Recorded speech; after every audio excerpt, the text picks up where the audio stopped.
Deepinder Goyal does not invest his money in startups relating to food businesses, and this is something that he has outrightly said on Shark Tank as well. Your passion first class.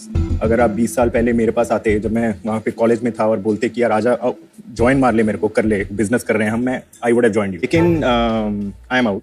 पहला, आज तक मैंने किसी restaurant business में invest नहीं किया, ना मैं कर सकता हूँ. But why can't Deepinder Goyal invest into such businesses? What exactly is preventing him from doing so? What is the company policy saying on this?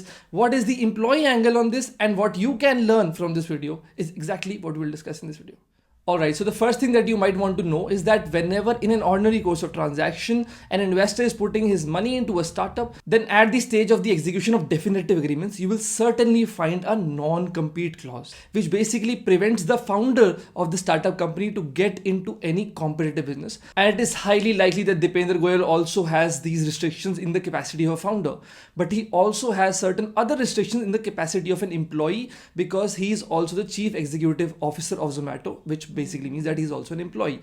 And that is why if you see the conflict of interest policy of Zomato, the clause 5 on this is clear that if any employee is holding any financial interest in any business that is dealing into food and catering services, then such an interest has to be declared to a committee formed by Zomato, and then this committee will suggest solutions or identify corrective measures. And not just that, the policy is also clear that if such employee has a financial interest in a business, then this employee cannot be making any decisions in regards to that business.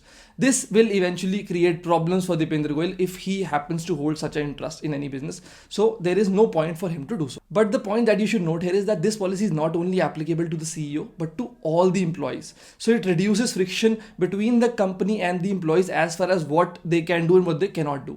And that is why if you are running a company where you have a lot of employees, then you should remember and you should understand that not everything, and specifically such clauses, can be included in an employment agreement, no matter how well do you want to draft it, no matter how comprehensive do you want to draft it.